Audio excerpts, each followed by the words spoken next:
सीतापुर में धर्मांतरण का खेल, धर्म परिवर्तन की सूचना से मचा हड़कंप। 400 हिंदू हुए कार्यक्रम में उपस्थित, 4 विदेशी समेत 10 लोग गिरफ्त में।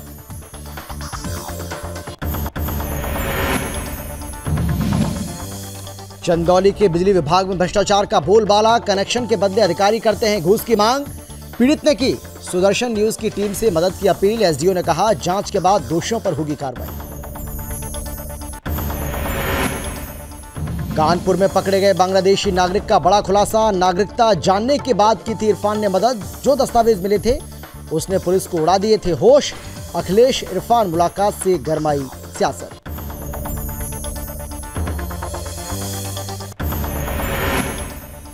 बीजेपी सांसद को मिली कोर्ट से बड़ी राहत, बृजभूषण सिंह को मिला 29 साल बाद न्याय। पूर्व मंत्री पंडित सिंह के ऊपर हमले के मामले थे दोषी।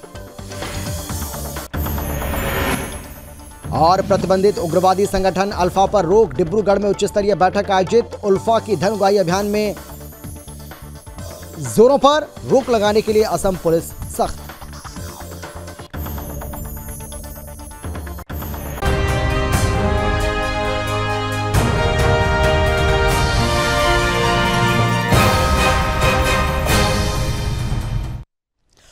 नमस्कार, आप देख रहे हैं सुदर्शन न्यूज। मैं हूं आपके साथ अमित शर्मा और वक्त है आपका राज्य आपकी खबर का, जिसमें सबसे पहले बात करेंगे यूपी के चंदौली की, जहां भ्रष्टाचार के लिए चर्चित बिजली विभाग एक बार फिर से सुर्खियों में है। सदर मुख्यालय में स्थित निजी अस्पताल के एक बिजली चिकित्सक ने बिजली विभाग के कर्मचारियों पर पुराने के बदले नए कनेक्शन की क्षमता बढ़ाने के कार्य पर घूस मांगने का आरोप लगाया। निजी अस्पताल के चिकित्सक की शिकायत पर पहुंची सुदर्शन न्यूज चैनल की टीम को उन्होंने बताया है कि अस्पताल में बिजली की खपत बढ़ने के चलते पुराने कनेक्शन के बदले 2 महीने पहले नए कनेक्शन का आवेदन किया गया था और बिजली विभाग के जेई द्वारा नए क्षमता भार के कनेक्शन का एस्टीमेट बिल 3,15,000 रुपये बताया गया। लेकिन बिल जमा करने के बाद भी जेई इमरान सिद्दीकी के कर्मचारियों द्वारा आधे अधूरे कार्य की एवज में धन की मांग की जाने लगी। उनके कर्मचारी ने कभी 10,000 तो कभी 20,000 रुपये वसूले। इसके बाद भी कनेक्शन का काम अधूरे में लटका रहा, यानी कि ये काम अधर में लटका रहा।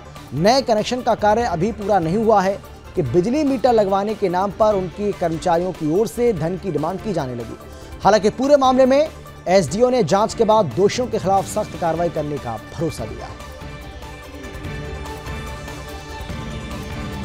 परेशान हो चुका हूं। डॉक्टर साहब का कनेक्शन बिजली विभाग का कमर्शियल में 6 किलोवाट का था, जो उनके बाहर वृद्धि करा के उनके द्वारा एस्टीमेट का पैसा जमा करके 25 किलोवाट कर दिया गया। ट्रांसफार्मर भी लग गया है। इस समय मीटर का काम पेंडिंग है। मीटर विभाग का काम है। मीटर विभाग के कर्मचारी वहाँ मीटर लगाने गए तो पता चला कि अंडरग्राउंड केबल पे मीटर नहीं लगते। उनके केबल एलटी अंडरग्राउंड है और अंडरग्राउंड केबल पे हम मीटर नहीं लगाते हैं। मीटर लगाने की बाहर पोल पे जगह है, बट केबल उनकी शॉर्ट पड़ रही है।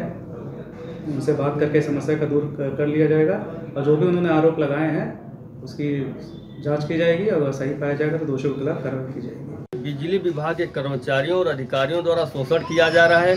हमारे पीछे डॉक्टर आनंद तिवारी खड़े हैं, जो कोरोना काल में इतना ज़्यादा लोगों का हेल्प किए, लोगों को ऑक्सीजन मुहैया कराए हैं।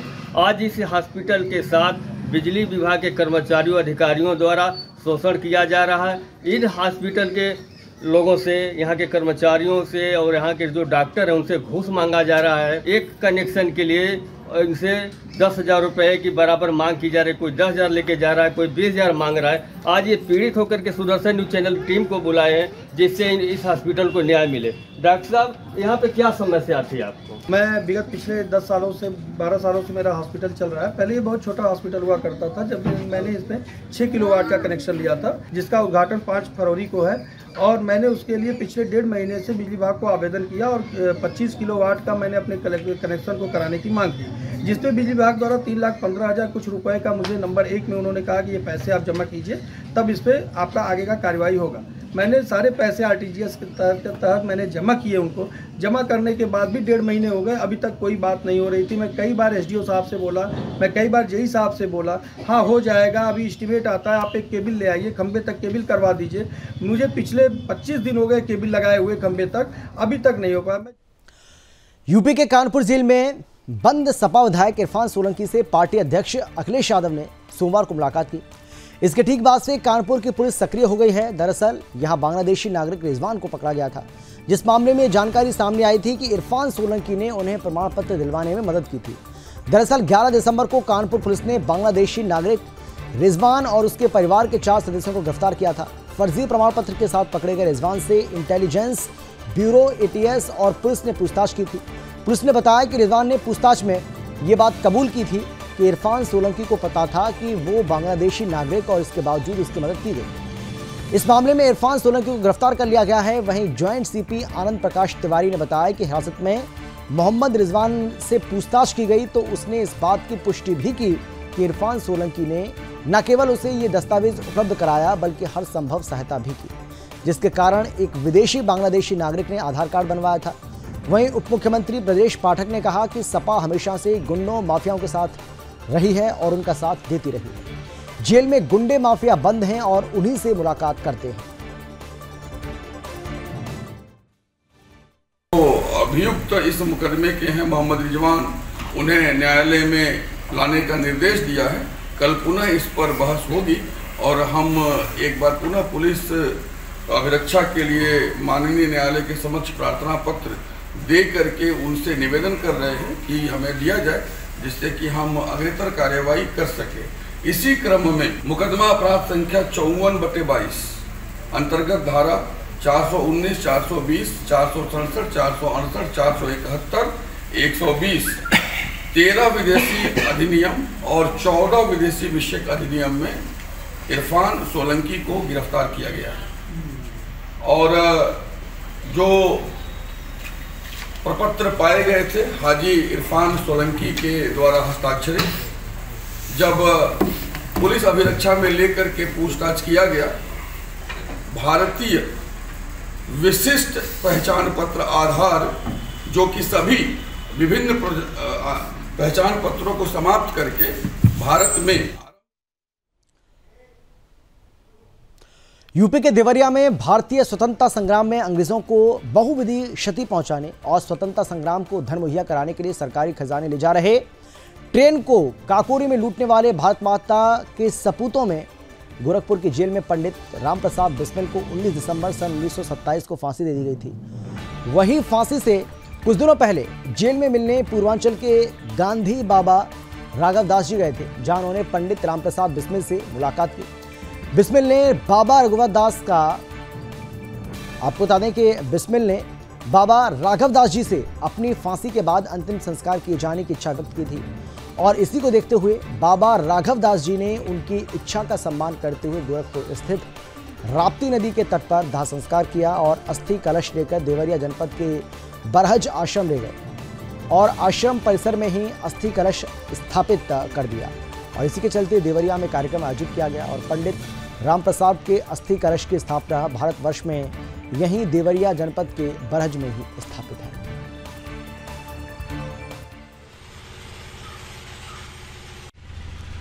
देवरिया जिले के बरस तहसील जो मां सरजू के पावन तट पर स्थित है, श्री अनंत पीठ श्री परमहंस आश्रम में योगीराज अनंत महाप्रभु ने इस आश्रम की स्थापना 19 शताब्दी के पूर्वार्ध में की थी। पूज्य शरण श्री बाबा राघवदास जी महाराज जी उनके शिष्य थे।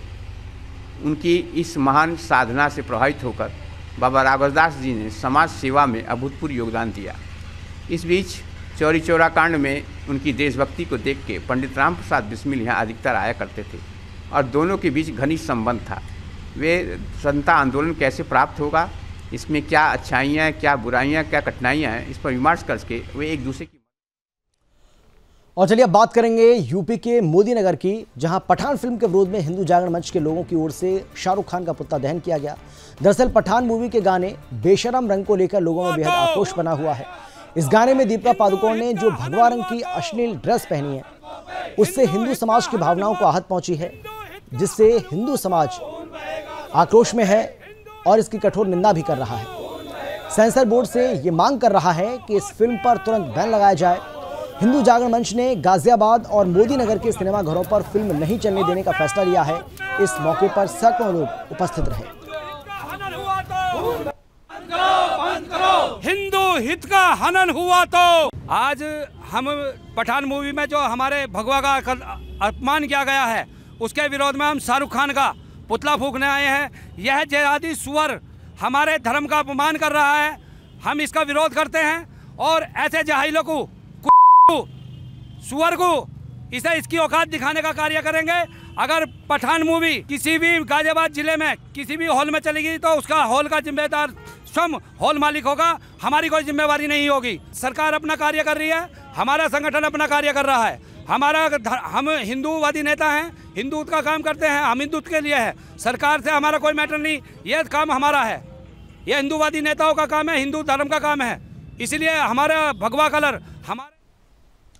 यूपी के सीतापुर में धर्मांतरण का मामला सामने आया है, जहां ईसाई धर्म के प्रचार प्रसार को लेकर एक चर्च में एक कार्यक्रम का आयोजन किया गया। इस कार्यक्रम में 400 हिंदू शामिल हुए। इसमें हिस्सा लेने ब्राजील के 4 नागरिक भी पहुंचे थे। दरअसल धर्मांतरण कराए जाने का ये सनसनीखेज मामला सदरपुर थाना क्षेत्र के शाहबाजपुर का है। आपको बता दें कि जौनपुर का रहने वाला डेविड, उसने शाहबाजपुर गांव में कुछ जमीन लेकर करीब 3 साल पहले एक चर्च बनवाया था, जहां वो अक्सर आता जाता रहता था। डेविड के द्वारा बनवाए गए चर्च में हमेशा कुछ ना कुछ लोग बाहर से आया करते थे। सूचना मिलने पर मौके पर पहुंची पुलिस ने दंपत्ति, उसके 4 ब्राजील के साथियों सहित 10 लोगों को हिरासत में लिया। पुलिस ने इन सभी के पास से पासपोर्ट भी बरामद किया है।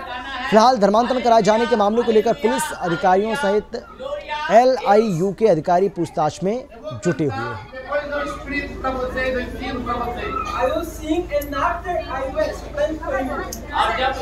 कल एक जानकारी थानाध्यक्ष सदरपुर के पास आई थी अपराध के समय कि एक शाहबाजपुर गांव है, वहां पे कुछ लोग आकर के और एक कॉन्ग्रेगेशन कर रहे हैं, जिनमें 4 लोग विदेशी हैं और उनको गाँव ने घेर रखा है। हमारी पुलिस तत्काल मौके पे गई थी, उन्होंने सबको रेस्क्यू करके लाया गया था, जिनमें 2 भारतीय थे। एक का नाम डेविड स्थाना था, जो मूलतः जौनपुर जनपद का निवासी है, वर्तमान में लखनऊ रहते हैं, और एक पास्टर है वो, उनकी पत्नी रोहिणी स्थाना भी है, जो मूलतः महाराष्ट्र की रहने वाली है, अभी वर्तमान लखनऊ में रहती है वो। उनके साथ 4 लोग ब्राज़ील के थे, जो वहाँ के नागरिक थे। उनका पासपोर्ट वीज़ा भी हम लोगों ने देखा और उसमें एक पास्टर या पादरी था उसमें। इन लोगों ने कल संडे को इस गांव में एक धार्मिक कार्यक्रम आयोजित किया था। आरोप है कि इन लोगों ने वहाँ के जो भोले भाले लोग थे, उनको लालच या प्रलोभन से धर्मांतरित करने का प्रयास किया है। और अब बात करेंगे यूपी के मुरादाबाद की, जहां बिलारी नगर में व्यापार मंडल के पदाधिकारियों के बीच समन्वय गोष्ठी का आयोजन किया गया। गोष्ठी में SP संदीप कुमार मीणा, ADM सुरेंद्र सिंह और पुलिस क्षेत्राधिकारी सरोनी अग्रवाल के साथ ही कोशील्ड और बुके देकर व्यापारियों ने सम्मानित किया। SP देहात ने व्यापारियों से वाहन चलाते समय सीट बेल्ट और हेलमेट पहनने की सलाह देते हुए जीवन सुरक्षा की बात भी कही और CCTV लगाने के लिए व्यापारियों को जागरूक करते हुए कहा कि नशे को जड़ से खत्म करने के लिए हर संभव प्रयास किया जाएगा। वहीं उपजिलाधिकारी राजू बहादुर सिंह ने गोष्ठी में आई शिकायतों का समाधान करने का भरोसा दिया, यानी इस दौरान गोष्ठी में जो शिकायतें आई थी उनका समाधान करने का आश्वासन भी दिया गया।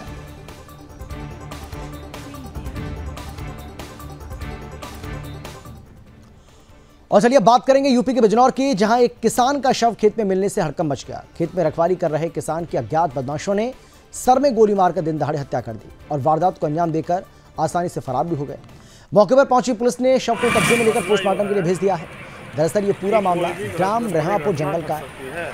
बिश्नोईवाला गांव के रहने वाले नरेंद्र सिंह खेत में पानी देने गए थे, वहीं कुछ बदमाशों ने किसान के सर पर गोलियां दाग दी।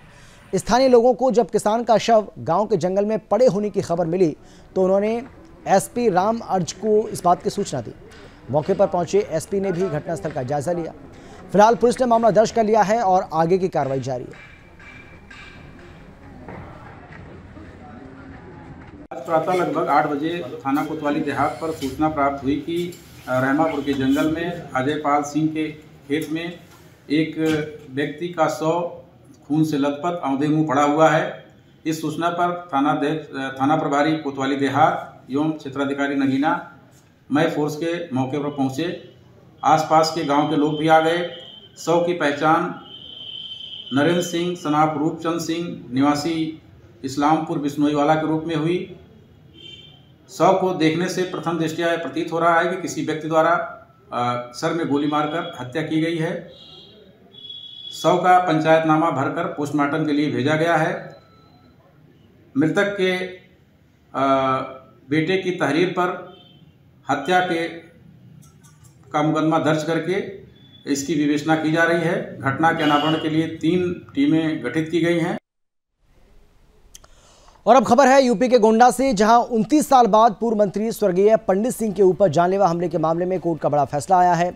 कोर्ट से बीजेपी के सांसद बृजभूषण शरण सिंह को बड़ी राहत मिली है। बीजेपी सांसद सहित 3 आरोपियों को FTC civil court Jitendra Kumar Gupta ने फैसला सुनाते हुए सभी आरोपियों को दोषमुक्त करार दिया। वहीं फैसला आने के बाद मीडिया से बातचीत करते हुए बीजेपी सांसद बृजभूषण शरण सिंह ने कहा है कि 29 साल के बाद मुझे न्याय मिला और आज हम दोषमुक्त हो गए हैं। दरअसल इस फैसले से सांसद बृजभूषण शरण काफ़ी खुश नजर आए। आपको बता दें कि बृजभूषण सांसद के साथ कुश्ती संघ के राष्ट्रीय अध्यक्ष भी हैं।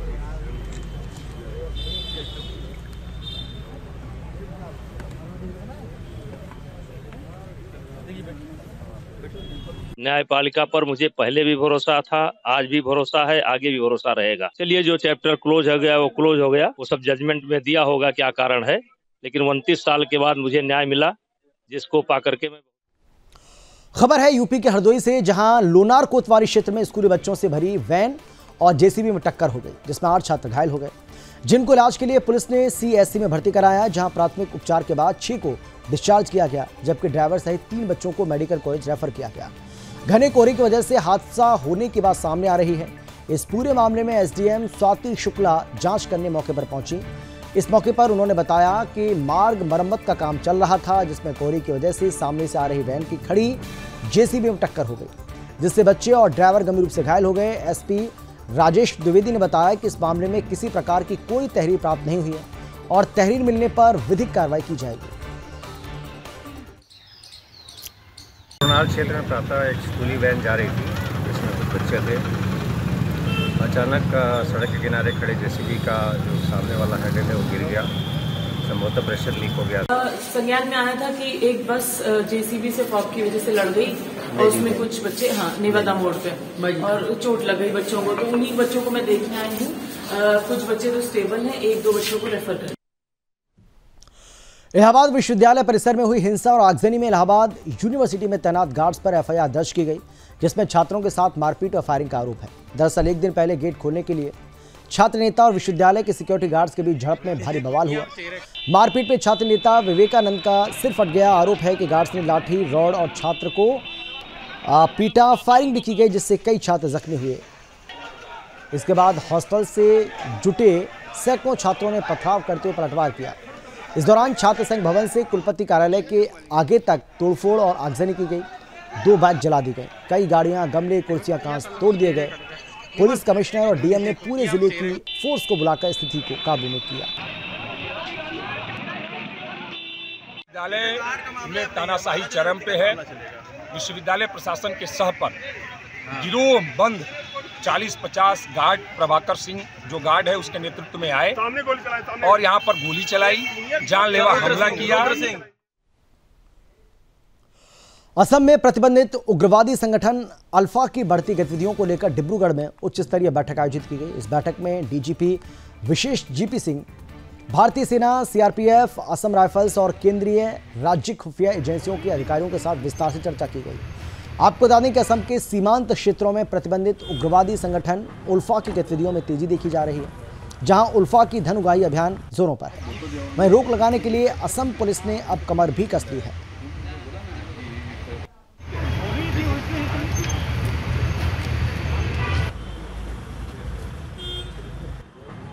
এভিকশন যিখিনি হৈছে এইটো প্ৰায় 1,500 মান বিঘা মাটি আছে। এইটো আমি যিখিনি ডিষ্ট্ৰিক্ট এডমিনিষ্ট্ৰেশ্যনৰ পৰা খবৰ পাইছিলোঁ যে সেই মাটি ইলিগালি অকুপাই কৰা হৈছিলে। সেইমতে জিলা প্ৰশাসনে আমাক ৰিকুৱেষ্ট কৰিছিলে, আমি জিলা প্ৰশাসনৰ নিৰ্দেশ মতে তাত পুলিচ ডিপ্লয় কৰিছিলোঁ আৰু আজি জিলা প্ৰশাসনে তাত এটা অভিযান চলাইছে, উচ্ছেদ অভিযান চলাইছে। এইটো এতিয়া পিছফুলি চলি আছে, প্ৰায় 75% মান এতিয়া হৈ গৈছে। মই ভাবোঁ প্ৰায়খিনি আজিয়ে শেষ হৈ যাব, যদি আজি নহয় কালি হ'ব। এটা কথা মই ক'ব খুজিছোঁ যে আমি ফ'ৰ্চ ডিপ্লয় তাত 14 তাৰিখত কৰিছিলোঁ। 14 তাৰিখৰ পৰা 18 তাৰিখৰ ভিতৰত প্ৰায় 60% মানুহ তাৰ পৰা নিজাববীয়াকৈ গুচি গৈছিলে আৰু এনালিচিছ কৰি তাত যিটো দেখা গৈছে, যিখিনি মানুহে তাত মাটিটো বেদখল কৰি আছিলে তাত প্ৰায় 75-80% মানুহ 75-80% মানুহ এনেকুৱা আছিলে যিখিনি মানুহ কৰবাত বেলেগ। मध्य प्रदेश के टीकमगढ़ जिले में बच्चों को स्कूल में मिलने वाले मध्याह्न भोजन में खराब आटे का उपयोग करने का मामला सामने आया है। दरअसल ये पूरा मामला बलदेवगढ़ ब्लॉक के शासकीय बालक प्राथमिक शाला चंदपुरा का है, जहां देश का भविष्य कहे जाने वाले छात्र छात्राओं को स्कूल से मिलने वाले मध्याह्न भोजन में कीड़े युक्त आटे का उपयोग किया जा रहा था। स्कूल के छात्रों का कहना है कि रोटी बनाने वाले आटे में लगातार कीड़े पाए जा रहे हैं, जिससे उन्होंने स्कूल का खाना छोड़ दिया है और अपने घर का खाना ला रहे हैं और खा रहे हैं। इस मामले में जिला मध्याह्न भोजन प्रभारी का कहना है कि अगर विद्यालय में बच्चों को मध्याह्न भोजन खराब दिया जा रहा है तो इसकी जांच कर आवश्यक कार्रवाई भी की जाएगी।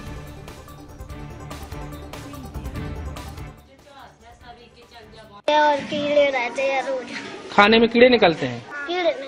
कीड़े काय में निकलते हैं? खाने में। तो क्या दिक्कत होती है और कैसा खाना मिलता है? आपने कहा नहीं कभी? खाते नहीं। क्या खाते नहीं है यहाँ पर? आप यहाँ खाना नहीं खाते? क्यों नहीं खाते आप खाना स्कूल में? सर घर पर जाते हैं खाना खाने, स्कूल में क्यों नहीं खाते? उसमें कीड़े हैं। तो आप नहीं देखते रोज इसे? नहीं देखते ना। तो आप देखा क्या कार्रवाई करेंगे आप? कार्रवाई करेंगे कोई बात। अभी तक नहीं देखा आपने? नहीं, प्रतिदिन ले आती है तो खराब हालात है, खराब है, कीड़े पड़े हैं उसमें। खबर यहाँ पर दी गई है, उसकी हम जांच कराते हैं और जिला पंचायत से जो एमडीएम प्रभारी हैं उनको स्कूल में तत्काल भेज करके अगर ये सही खबर पाई जाएगी तो स्वतः समूह के खिलाफ में कार्रवाई की जाएगी और उनको हटाने की भी जो भी नियम निर्देश होंगे उसके तहत कार्रवाई करेंगे। आपके द्वारा इस तरह की खबर दिए जाने के लिए हम आपको साधुवाद देते हैं। ये चूंकि बच्चों के खाद्यान्न से जुड़ा हुआ मामला है तो उसके लिए आपके द्वारा जो पहल की गई वो बहुत ही सराहनीय है और प्रशासनिक स्तर पर इसमें जो भी कमियां परिलक्षित होंगी उनकी कमी जल्दी से दूर करेंगे। उत्तराखंड के पौड़ी से हैरान कर देने वाला मामला सामने आया है। आपको बता दें कि पौड़ी जिले के चौबट्टा खाल विधानसभा के सतपुली सरकारी अस्पताल में डॉक्टर नशे की धुत में नजर आए। आपको यह भी बता दें कि जनपद में एक व्यक्ति की तबीयत बिगड़ गई, जिसके बाद परिजनों ने व्यक्ति को इलाज के अस्पताल में भर्ती कराया, जहां सरकारी अस्पताल के चिकित्सक ने नशे में धुत होकर परिजनों से बदतमीजी करते हुए गाली गलौज की। इतना ही नहीं, चिकित्सक ने बिना देखे मरीज को हाई सेंटर रेफर कर दिया, जिसके बाद परिजनों ने मामले की शिकायत मुख्य चिकित्सा अधिकारी से की। वहीं चिकित्सा अधिकारी प्रवीण कुमार ने जांच के बाद कार्रवाई करने की बात कही, लेकिन बड़ा सवाल यह है कि जिस डॉक्टर को भगवान का दर्जा दिया जाता है, मरीजों की जिंदगी डॉक्टर के हाथ में होती है और ऐसे चिकित्सक अगर नशे के धुत में सरेआम नजर आए तो मरीजों का क्या होगा। ऐसे डॉक्टरों पर सख्त कार्रवाई जरूर होनी चाहिए।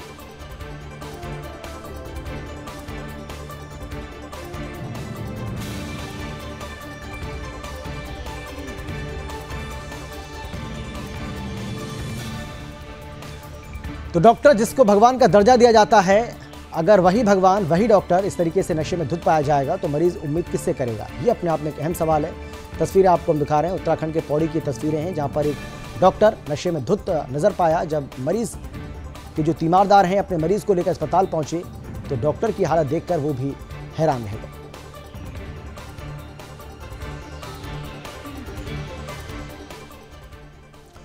और फिलहाल इस बुलेटिन में इतना ही। देश और दुनिया की बाकी खबरों के लिए देखते रहिए सुदर्शन न्यूज।